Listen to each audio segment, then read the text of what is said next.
sous le soleil éclatant d'un matin californien. Mark Thompson franchit d'un pas conquérant le seuil du terminal de première classe de l'aéroport international de Los Angeles, le 45A. Ce magnat de technologie auréolé d'un récent contrat de 50 millions de dollars se tenait au sommet de son empire, ses doigts orné d'une montre de luxe scintillant sous les néants, tambouriné avec impatience sur le comptoir de marbre poli, son costume sur mesure, taillé d'une étoffe italienne hors de près.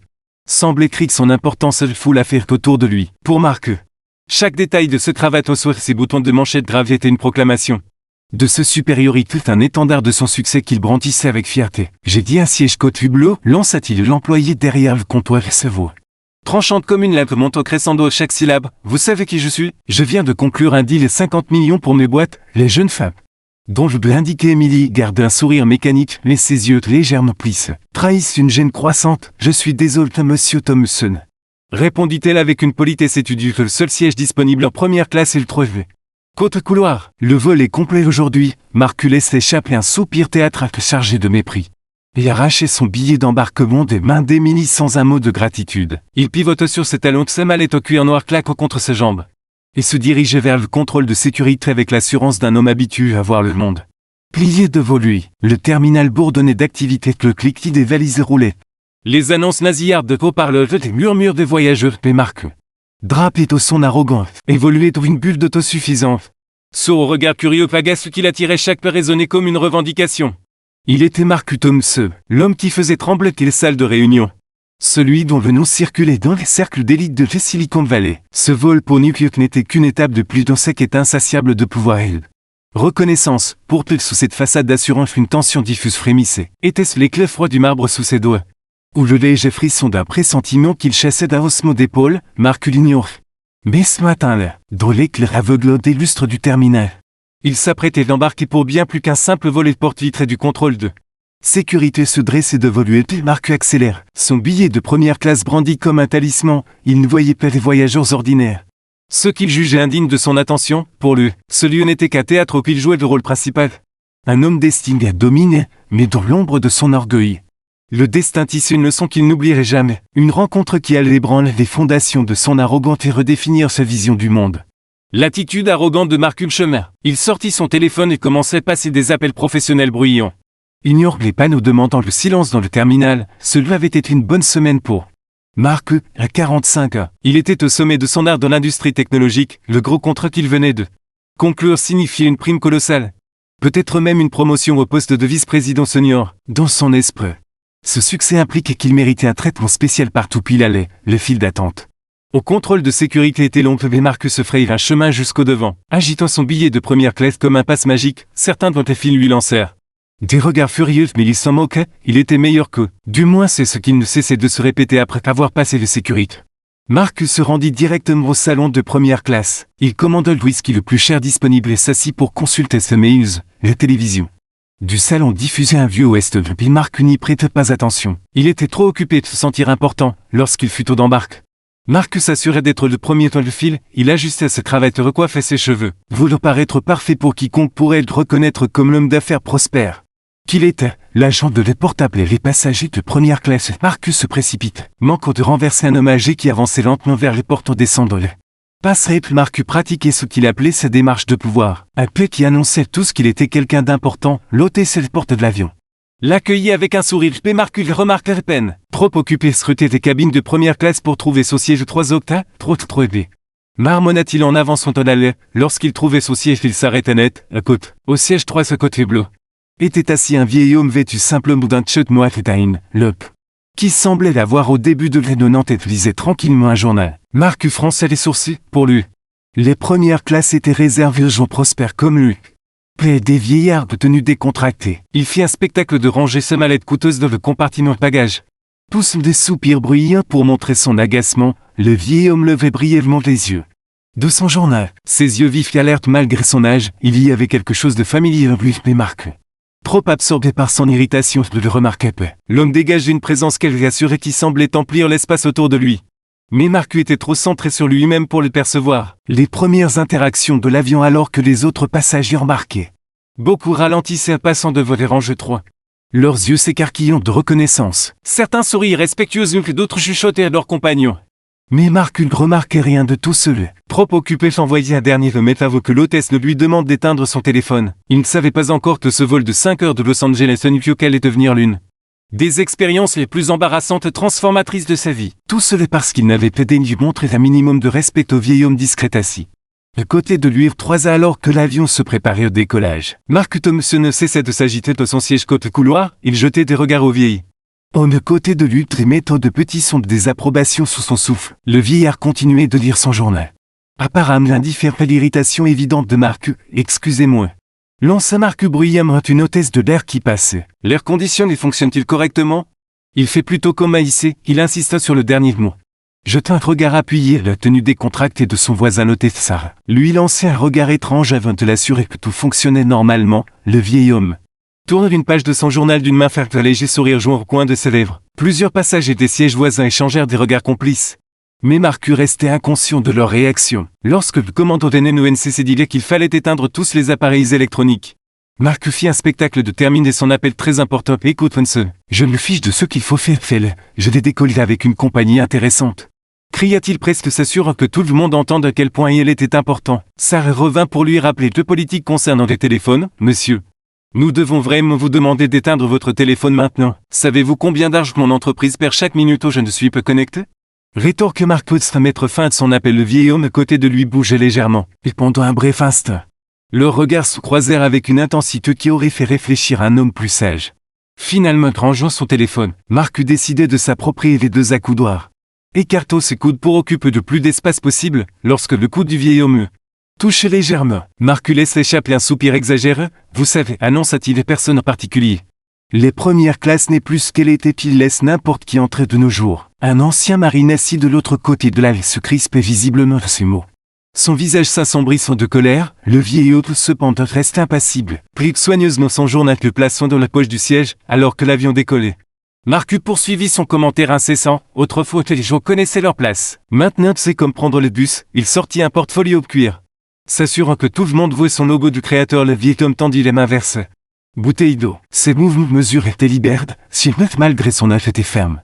Une force indéniable émanait de lui que Marcus ne remarquait pas. « Je suppose que certains ont juste de la chance avec des surclassements. » dit Marcus bruyamment alors que l'avion atteignait son altitude de croisière. « Mais personnellement, je pense que les premières classes devraient être réservées à ceux qui les méritent, il ajusta ses cravates coûteuses en parlant. Plusieurs passagers regardaient maintenant Marcus ouvertement. Leurs expressions mêlent incrédulité et dégoût. Un jeune garçon dans les rangées derrière chuchotait avec excitation à ses mètres pointant le vieil hôte, mais elle le fitait rapidement. Sarah revint avec le chariot de boisson.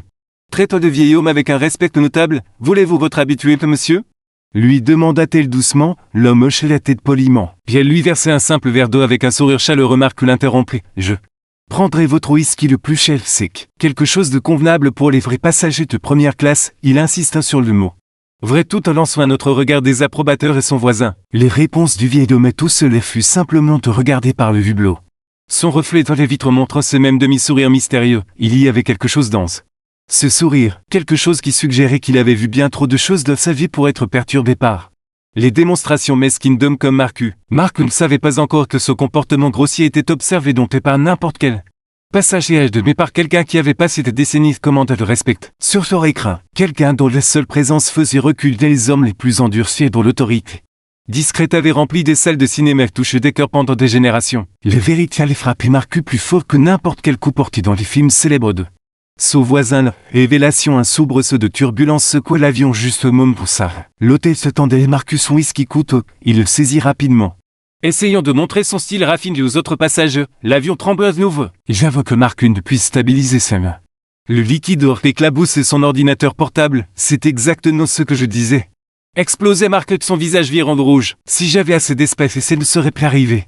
Il foudroyait du regard le vieil homme de côté de lui. Vous prenez trop de place. Voilà ce qui arrive quand il laisse cette mauvaise personne en première classe. Le vieil homme tourna lentement la tête depuis le hublot. Son mouvement empreint d'une autorité que Marcus ne remarqua toujours pas. Plusieurs passagers retinrent leur souffle face à l'éclat de Marcus. L'ancien marine de l'autre côté de la laissèrent si fort son accoudoir que ses jointures blanchirent. Je veux être déplacé à notre siège. Marcus se levait. Du whisky dégouline encore de son ordinateur coûteux. C'est inacceptable. Savez-vous combien coûte cet ordinateur? Plus que le salaire annuel de certains. Monsieur, interrompit Sarah fermement. Veuillez baisser les voix. Vous dérangez les autres passagers? Les déranger? C'est moi qui suis dérangé. Marcus pointe un doigt accusateur vers son voisin. Cette personne n'a rien fait ici. Regardez-le. Il porte un t-shirt en première classe, un t-shirt. Le jeune garçon dans le rangé derrière ne put se contenir plus longtemps. Maman, dit-il bruyamment, c'est Clint Eastwood, ses mères couvrir rapidement sa bouche. Mais il était trop tard, Marcus se figeait au milieu de sa tirade. Qu'a-t-il dit? Sarah s'avance. Son attitude professionnelle teintée d'une colère à peine dissimule. Monsieur Thompson. Je vais devoir vous demander de vous asseoir et de montrer un peu de respect à Monsieur Eastwood. Le sang se retire du visage de Mark alors que le don s'imprimait dans son esprit. Il se tourna lentement pour regarder de nouveau son voisin que regarde vraiment cette fois. Le vieil homme le fixe à retour avec ses yeux d'acier célèbres qui avaient dominé l'écran pendant des décennies. Monsieur Eastwood bégayait Marcus. Se voit à peine un murmure en F. Assis dans un simple t-shirt noir canil se trouvait nul autre que Clint Eastwood lui-même. Acteur légendaire, réalisateur oscarisé, icône culturelle. L'homme que Mark l'avait insulté pendant leur précédente était quelqu'un dont il avait regardé. Les films en grandissant dont il avait cité des répliques. Dont les affiches avaient orné le mur de sa chambre d'université les autres passagers. Observèrent tandis que les réalisations frappaient Marcus comme un coup physique. Certains secouaient la tête au signe de désapprobation.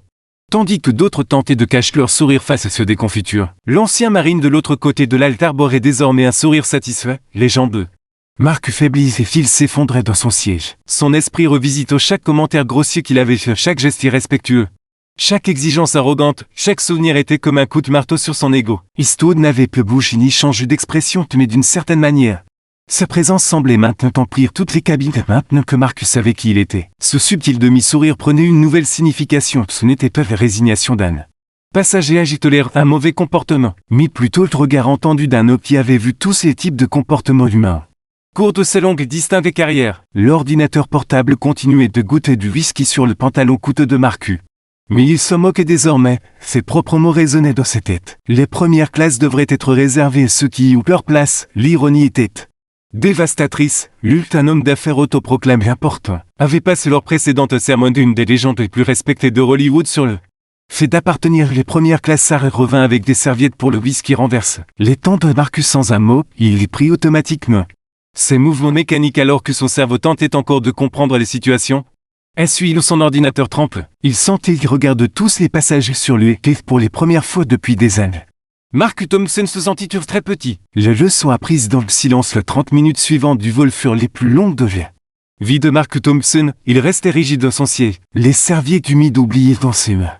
Tandis que son esprit repassait au bouc chaque chose horrible qu'il avait dite, son ordinateur coûteux gisait négligé sur sa tablette, les taches de whisky s'étendant sur sa surface, autour de lui. Les autres passagers tentaient de ne pas le fixer, mais leurs regards recouvraient leur conversation chuchote et montraient clairement qu'ils discutaient de son comportement. Certains prenaient discrètement des photos avec leur téléphone. Marcus ne pouvait qu'imaginer des publications sur les réseaux sociaux qui suivraient l'homme d'affaires grossières harcèle Clint Eastwood au vol. L'ancien marine de l'autre côté de l'allée prit enfin les paroles. C'est votre portant le poids du respect acquis par le service, Monsieur Eastwood. Monsieur, dit-il, je voulais juste dire que votre film American Snip est tout représenté pour nous qui servions l'étranger. Il montrait aux gens chez nous ce que nous vivions. Eastwood se tourna vers le marine avec un intérêt sincère. Les vrais héros sont les hommes. Les femmes uniformes, répondit-il. C'est vous portant ce ton grave familier qui avait captivé l'attention dans d'innombrables films. J'ai juste essayé de raconter leur histoire avec honnêteté. Marcus s'enfonça davantage dans son siège dont seulement il avait été grossier envers une légende de Hollywood. Mais il avait aussi méprisé quelqu'un qui avait passé sa carrière honorant les héros américains.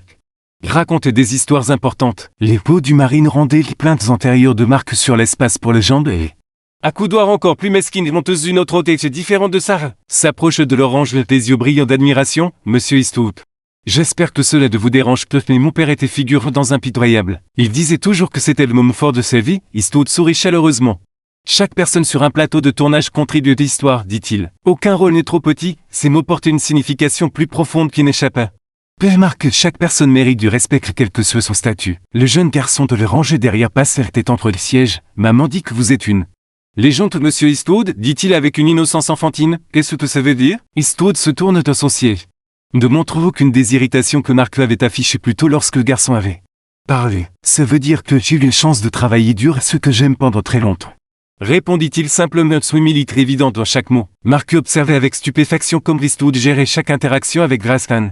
Intérêt sincère, il n'y avait aucune trace de l'auto-importance que Marc avait affichée plus tôt. Voici un homme qui avait remporté plusieurs Oscars. Réalisé des films acclamés par la critique et était devenu une icône internationale. Pour-t-il traiter tout le monde? Du marine et l'enfant curieux.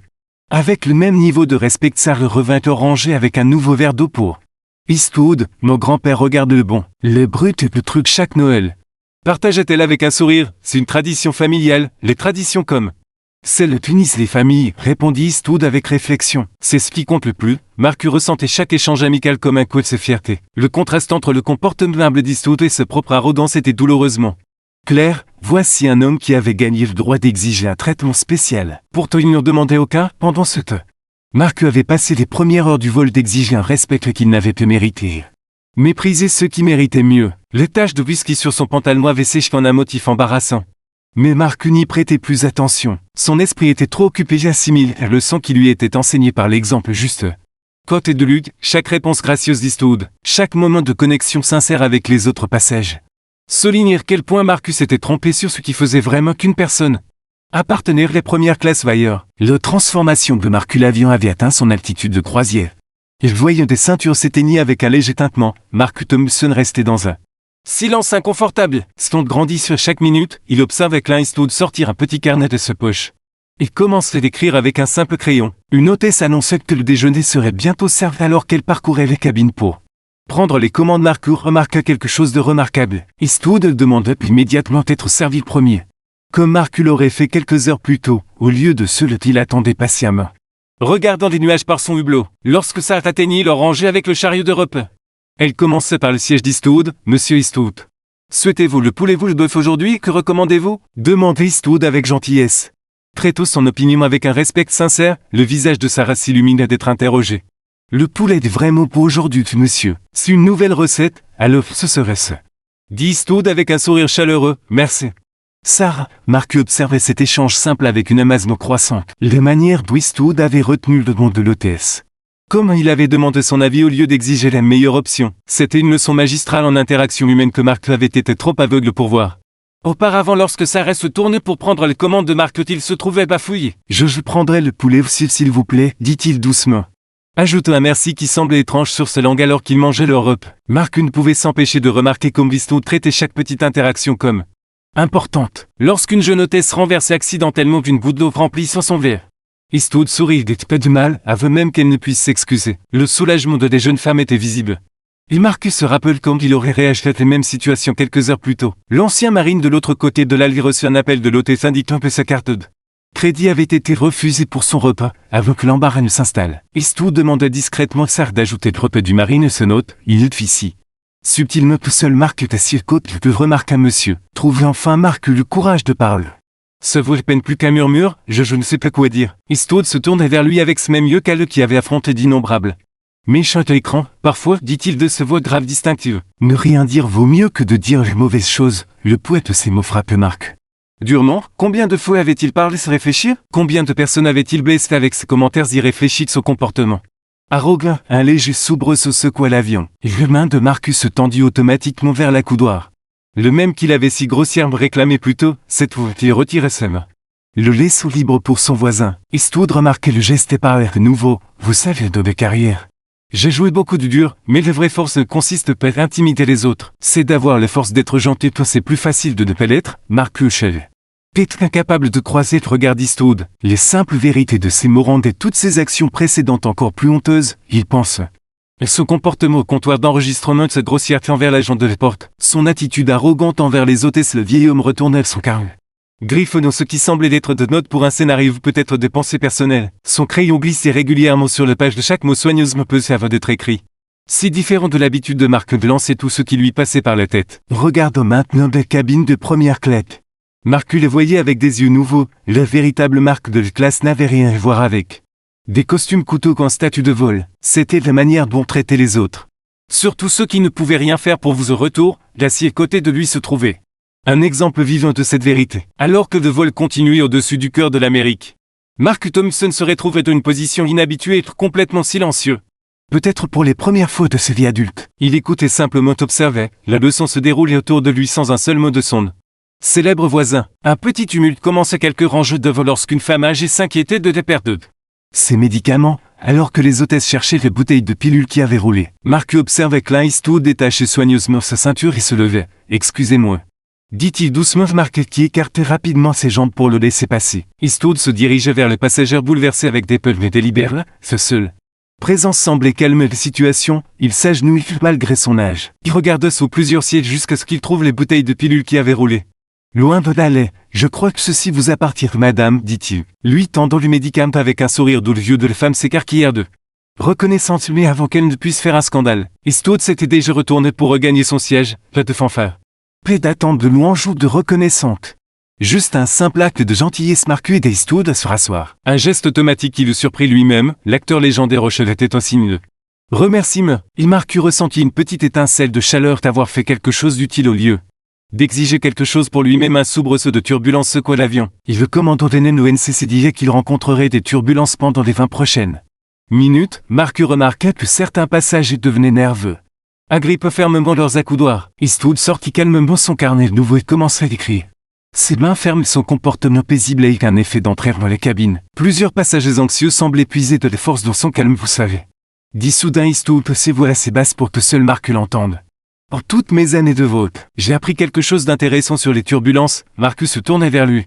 Surpris d'être directement interpellé, ce n'est pas à quel point l'avion tremble.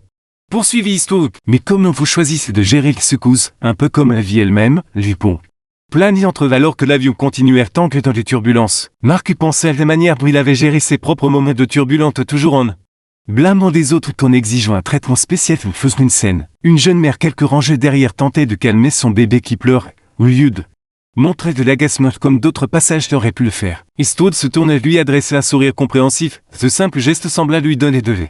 Forte qu'elle parvint à lui rendre un sourire reconnaissant de mon premier film. Partage Eastwood toujours évo et base. J'étais tellement concentré sur le fait d'être vu comme important que j'ai oublié les choses plus importantes que l'histoire que nous essayons de raconter. Il fallait un vieux membre d'équipe avisé pour me remettre les idées en place. Marcus se pencha. Légèrement suspendu chaque mot, il me dit quelque chose que je n'ai jamais oublié. Poursuivit Eastwood, il dit fiston.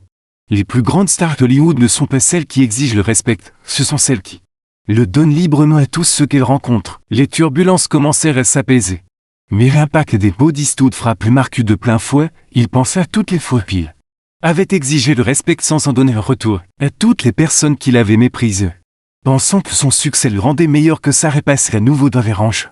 Vérifiant les passagers après les turbulences, Eastwood lui demandait si les jeunes mères avaient besoin de quelque chose pour son bébé. Cet acte simple de considération pour les besoins des autres serre la gorge de Mark d'émotion. Le vrai secret du succès, ajoute Eastwood presque comme s'il visait les pensées de Mark, n'est pas de faire en sorte que les gens vous admirent. C'est d'apprendre à élever les autres avec vous, la descente et la rédemption de commandant. Annonçait qu'ils entamaient leur descente vers New York. Mark Thompson regarda ses montres, surpris de constater que près de 4 heures s'étaient écoulées depuis la révélation embarrassant de l'identité de son voisin. Son costume coûteux était toujours taché de whisky. Mais d'une certaine manière, cela me semblait plus important alors que l'avion commençait sa descente. Une hôtesse passait pour ramasser les déchets. Mark remarquait que ses mains étaient pleines alors qu'elle essayait de gérer le sac poubelle, sans réfléchir. Il se levait pour les tous prenant quelques gobelets vides de ses mains. Elle semblait surprise au début puis reconnaissante. « Merci, monsieur », dit-elle avec un sourire sincère. Le premier vrai sourire qu'un membre du personnel lui avait adressé pendant le vol. Mark capta le discret hochement d'approbation d'Eastwood et sentit une chaleur se répandre dans sa poitrine. C'était un geste si petit et déloté. Mais cela valait mieux que de conclure n'importe quel contrat de plusieurs millions de dollars. Le jeune garçon devait ranger derrière fit tomber son appareil du jeu, qui glissait sur le siège d'Eastwood, avant que l'acteur légendaire ne puisse bouger. Marcus se penchait déjà pour le récupérer. Il grandit enfin avec un sourire aimable, se souvenant comme il aurait réagi d'une telle interruption quelques heures plus tôt. Qu'est-ce qu'on dit ainsi telle mère du garçon. Merci, monsieur, dit le garçon timidement, de rire. Petit, répondit Mark, surprenant lui-même par les chaleurs sincères de ses voix alors que l'avion descendait à travers les nuages. Sarah fit un dernier passage de la cabine. Elle s'arrêta d'oranger. Et Mark remarqua qu'elle semblait fatiguée après le vol. Sarah, dit-il, attirant son attention, je veux m'excuser pour mon comportement plus tôt. Vous ne méritiez pas ce genre de traitement. Les yeux de Sarah s'élargirent légèrement face à cette excuse inattendue. Merci, monsieur Thompson, cela signifie beaucoup. L'ancien marine de l'autre côté de la rue qui avait entendu l'échange adressa à Mark un regard approbateur. C'était un petit moment de rédemption. Mais Mark ressentit profondément la signification Eastwood, qui avait observé silencieusement. Pris la parole, vous savez ce que j'ai appris toutes mes années de réalisation, dit-il. C'est votre rapport pour les sagesses acquises au fil de décennies d'expérience. Les scènes les plus puissantes ne sont pas celles avec les plus grandes explosions que les cascades les plus Spectaculaire. Ce sont des moments silencieux où un personnage montre une vraie croissance, Mark hoche les têtes.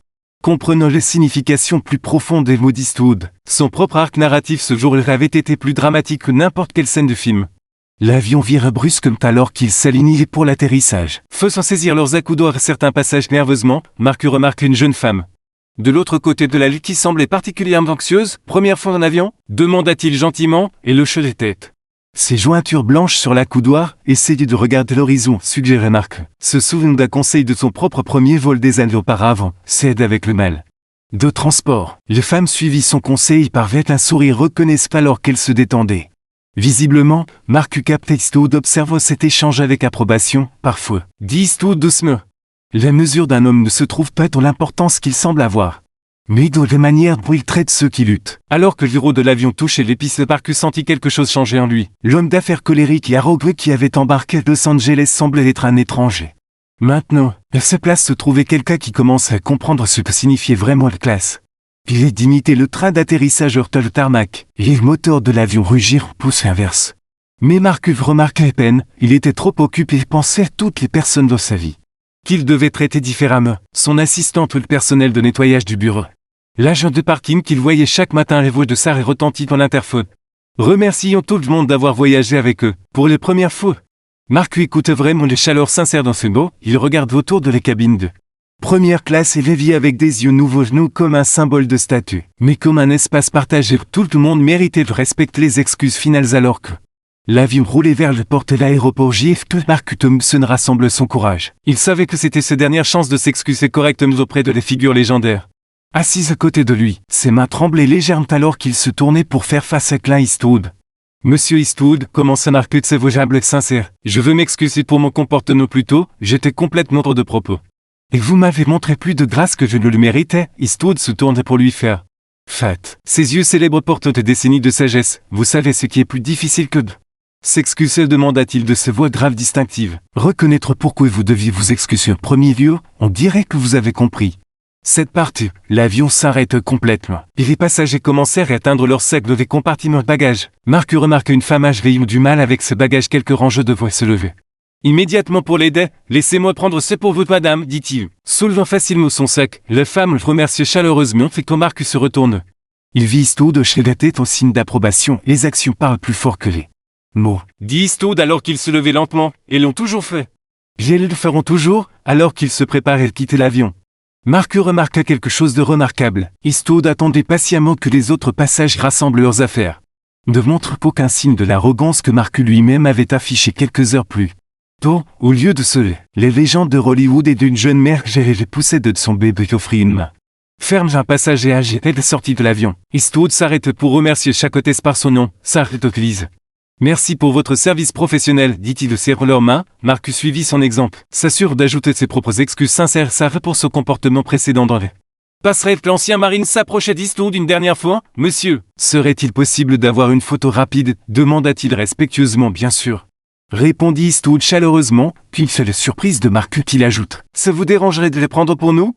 Entendant le téléphone de Mark alors que Mark encadrait les photos. Il réalisait à quel point les choses avaient changé depuis son embarquement de Los Angeles. L'homme qui avait exigé un traitement spécial méprisé les autres était parti, remplacé par quelqu'un qui comprenait que les vraies grandeurs résidaient dans la manière dont on traitait les autres avant qu'ils ne se séparent dans le terminal. Eastwood se tourna vers Mark une dernière fois. Vous savez, dit-il, en toutes mes années de réalisation de films, j'ai appris que chaque histoire a besoin de 3 choses à un début. Un milieu fait le plus important un changement. Mark hocha les têtes. Comprenant la signification plus profonde, merci monsieur Eastwood, pas seulement pour la leçon, mais pour me l'avoir montré au lieu de me le dire. Le visage d'Eastwood se plissa. Demi-sourire familier, la meilleure leçon sont celles que nous apprenons par nous-mêmes, dit-il. Souvenez-vous simplement de ce n'est pas qui vous pensez être.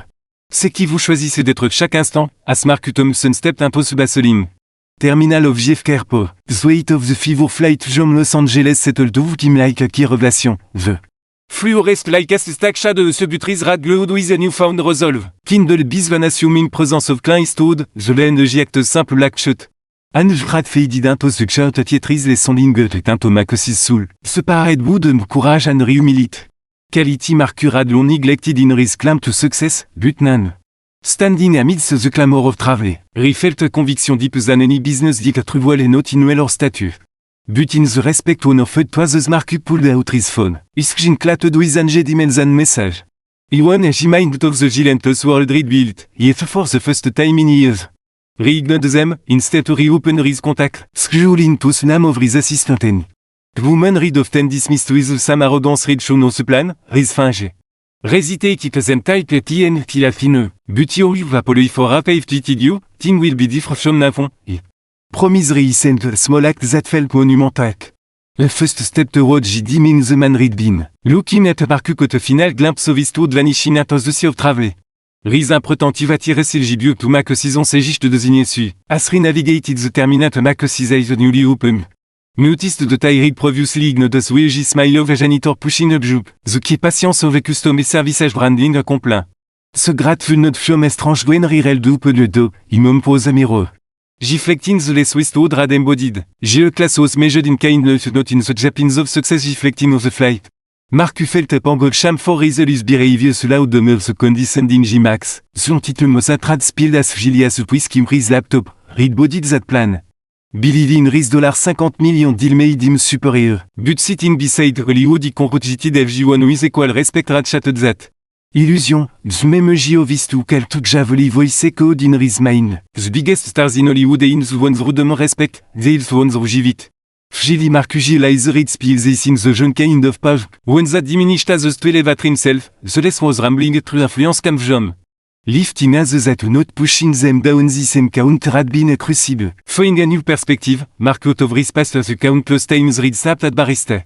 Ignored or meltor belittled colleague of Pauline the name of a certain his importance. Imemegist un debut they also illuminated a 0005 his arrogance rad isolated. Notem pas wodim, is to question helping a distressed passenger. Anking the jobina, even paying for machines mill showed Marcus that greatness was in the smoke. Selfless act, even to cages for it to GTFG puzzle. John ris assistant to the parking attendant, with the dignity they deserved as reapjout there for exit. The New York skyline une joue glace de glitogine testamet ambition. But Mark une longe cita ses stages for his ego, yenestérate. It was a convey for change, re-envision jitoning tourist company not as a judge dealmaker. But as a leader who listened, who valued restive. Who built a culture of respect, the lesson wasn't just about apologizing for past wrongs. It was about living differently choosing humility with breeze in every interaction. The cool nighter GTD mass restepped a wipe.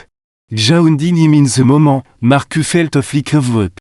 A belief that he could redefine his legacy. Riot of the young professional who looked up to it the piece routologated his arrogant. The family read neglected in his pursuit of status, for that he would strive to be better. For himself he would honor the lesson learned at 35,000 feet life turbulence civil character. Andri chose now to be a man of compassion with deep gem Marcureil de taxé. Riz stained sui relic of the man read left behind that flight, as the cap pulled away. He glanced at his foot and his reply gluing on the swift thank you. Mark, he appreciated that. It was a small victory. But it fueled his determination, Klein stood had shown him that just needed a change. And Mark was ready to jait his next chapter one of humility and respect. And redemption, the Gilles first class app jait renew. Wasn't a sit on the plan, it was a transformation of his rat. A journée that had began with a lengthy piece demand would continue with every step he took.